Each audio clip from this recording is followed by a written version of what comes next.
에덴 동산은 정말 아름다운 동산입니다.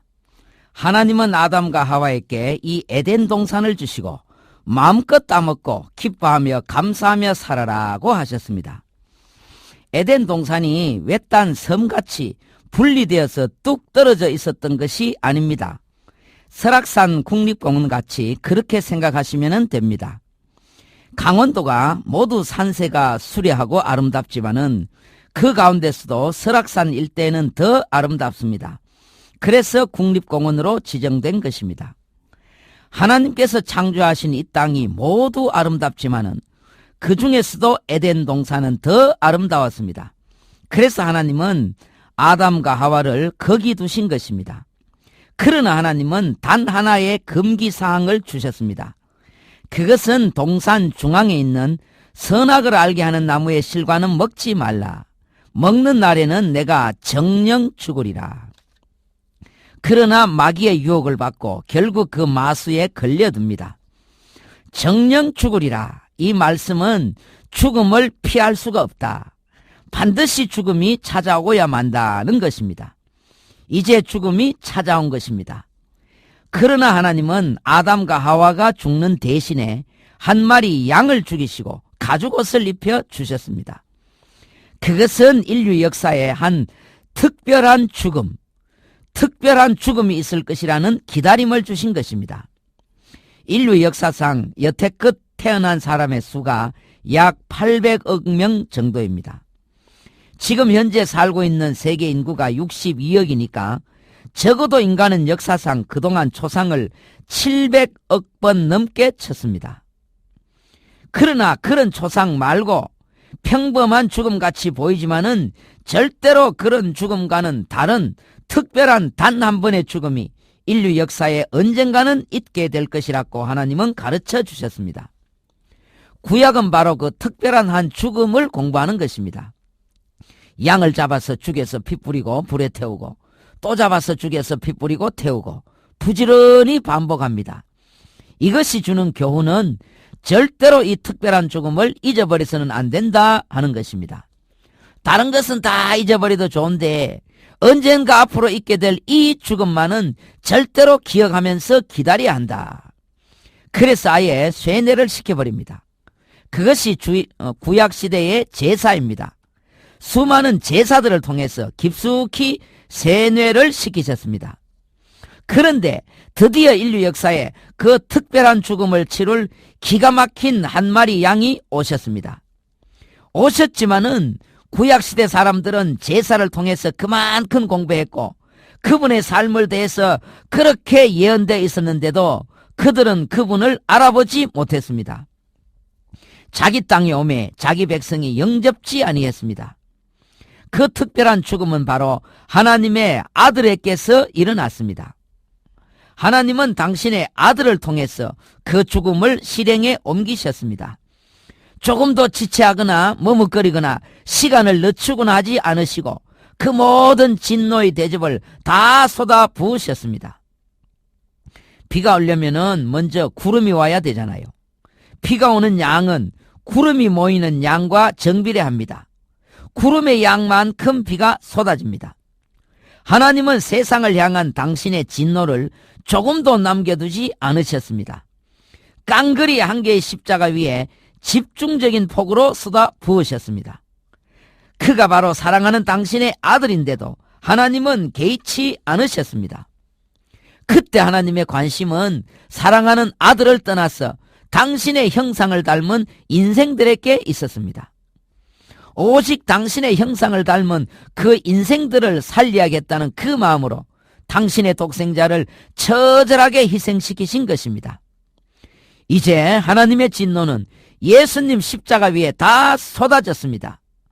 구름이 없으면은 쏟아질 비도 없잖아요. 이제는 죄인들에게 쏟아질 진노가 하나도 없습니다. 다 쏟아졌습니다. 그래서 이제는 우리가 살았습니다. 그러므로 성도는 이제 세상에 살고는 있지만은 세상에 속한 사람들은 아닙니다. 이제는 세상이 내게 대하여 아무것도 할 수가 없습니다. 이제 세상은 우리를 잡아당길 끈이 없어졌고 영향력을 행사할 수가 없습니다. 우리는 이제 세상으로부터 사랑하는 당신의 아들의 나라로 옮겨진 자들입니다. 천국 백성들입니다. 신앙생활에서 가장 위험한 것이 무엇이겠습니까? 그것은 세상입니다. 세상을 사랑하는 마음입니다. 성도는 이미 호적이 옮겨졌지만은 아직도 우리의 몸은 이 세상에 붙어 있기 때문에 나도 모르게 세상의 황홀한 것들에 자꾸만 마음이 끌리게 됩니다. 하나님의 간섭을 떠나서 홀로 세상 속에서 독립해서 내 멋대로 살려고 합니다. 특별히 예수님은 종말을 언급하시면서 노아의 때, 롯의 때를 언급하셨습니다. 그때 사람들의 삶의 모습은 한결같이 하나님을 떠나 세상에 빠져 있었습니다. 도적질하고 사기치고 살인하고 이게 아니라 먹고 마시고 사고 팔고 시집가고 장가가고 이런 삶이었습니다. 이런 삶이 나쁜 삶이 아닙니다. 이런 것 안 하고 사람이 어떻게 살아갈 수 있습니까? 그러나 성경이 지적하고 있는 것은 사람들의 삶의 모습이 근본적으로 하나님을 떠나서 세상에 깊숙이 빠져 있다는 것입니다. 이것이 종말에 일어날 현실이라고 말씀하셨습니다.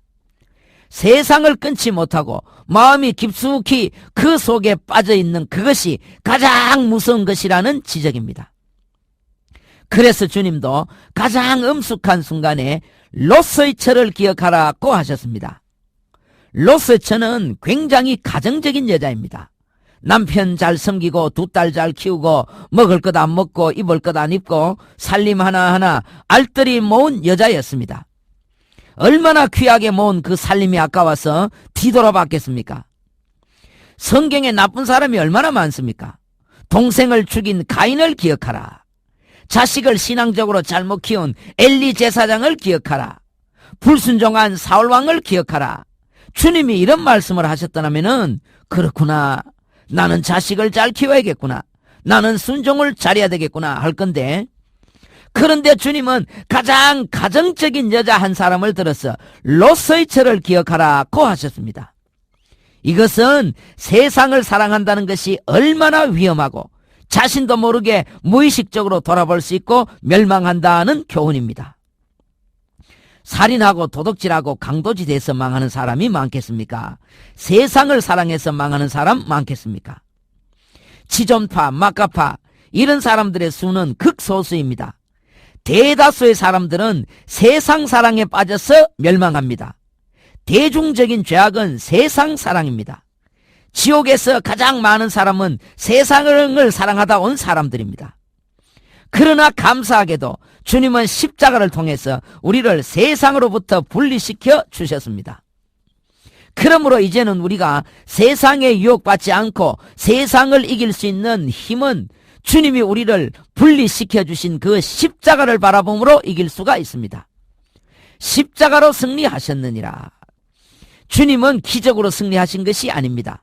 십자가로 승리하셨습니다. 그렇다면 우리의 승리의 비결도 바로 그것입니다.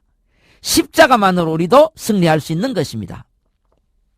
바울은 이 십자가의 의미를 알았을 때 그동안 그를 지탱하며 그를 높여준 수많은 세상 것들을 미련 없이 놓아버릴 수가 있었던 것입니다. 제가 오래전에 우리나라의 유명한 창조론 과학자의 테이프를 들었습니다. 그분이 창조론의 권위자이신데 150만 여종의 모든 동물들은 진화가 아니라 하나님이 창조하셨다 하시면서 창조론을 믿어야 한다 그래요. 맞습니다. 진화는 과학적으로 안 맞아요. 하나님의 창조가 아니고서는 생명의 신비를 설명할 수가 없습니다. 그런데 하나님께서 이 모든 천지 만물을 창조하셨다는 그것 믿는 거하고 구원하고는 아무 상관이 없습니다. 잘 들으십시오. 창조 믿어서는 구원받지 못합니다. 창조를 믿지 마라 이 말이 아닙니다. 창조를 믿어야지요. 그러나 그것하고 구원받는 것하고는 완전히 별개입니다. 나의 죄를 씻기는 예수의 피밖에 없습니다. 피 흘림이 없은즉 사함이 없습니다. 창조론 아무리 믿어도 죄는 그냥 남아 있습니다. 우리를 구원하신 그 구원의 하나님은 창조의 하나님이 아닙니다. 기적의 하나님이 아닙니다. 산상보훈이나 팔복을 주신 하나님도 아닙니다. 그 하나님 아무리 믿어도 구원은 못 받습니다.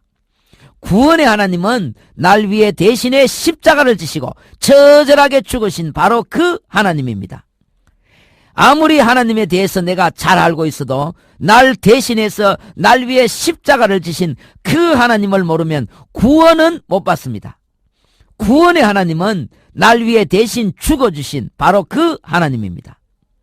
반대로 십자가만 제대로 믿으면은 창조론 안 믿고 진화론 안 믿어도 구원은 받습니다.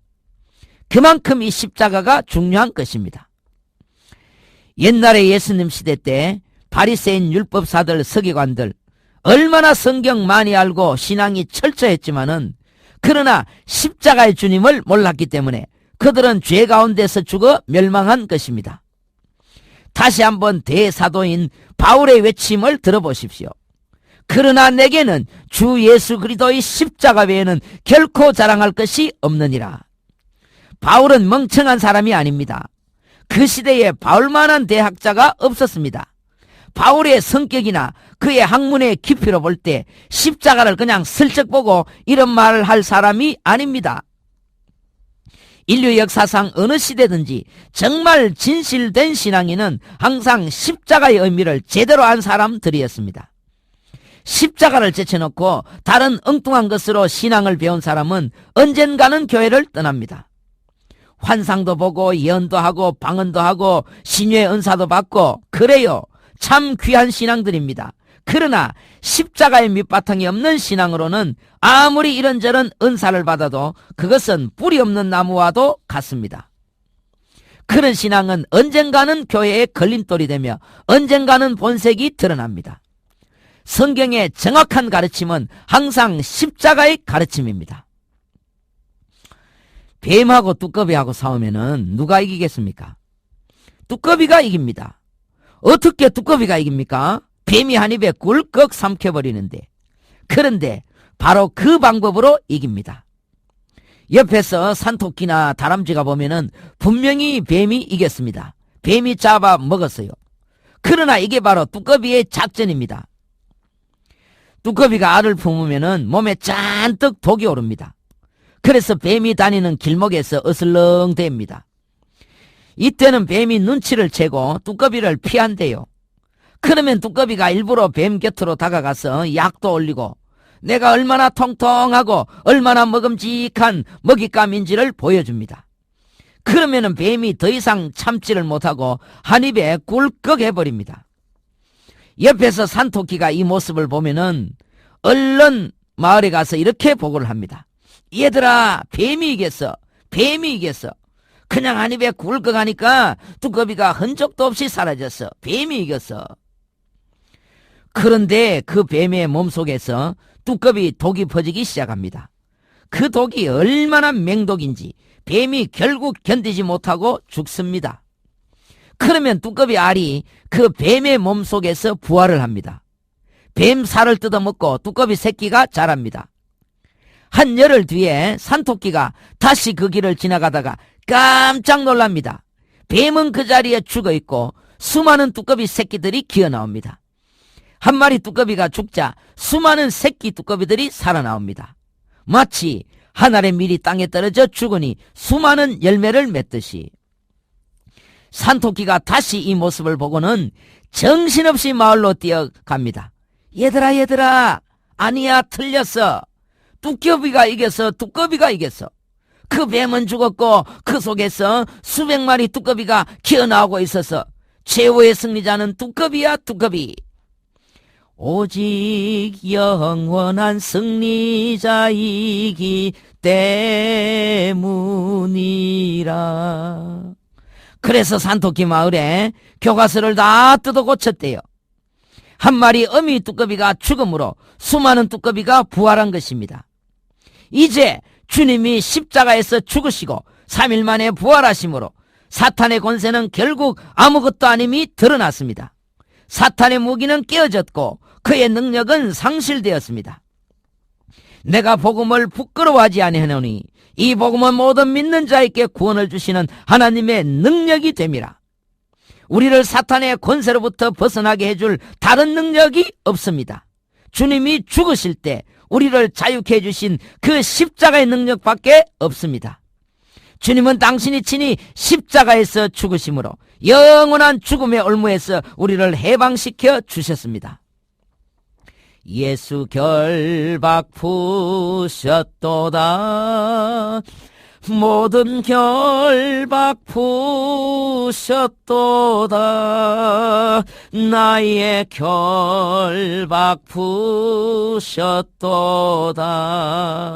나는 자유해. 어디서 결박 푸셨습니까? 바로 갈보리 언덕 십자가 위에서 원수마귀 꺾으시고 우리의 결박을 푸시고 영원한 왕이 되셨습니다. 우리의 모든 죄와 저주의 결박은 이제 풀어졌습니다. 은혜로운 날 되십시오.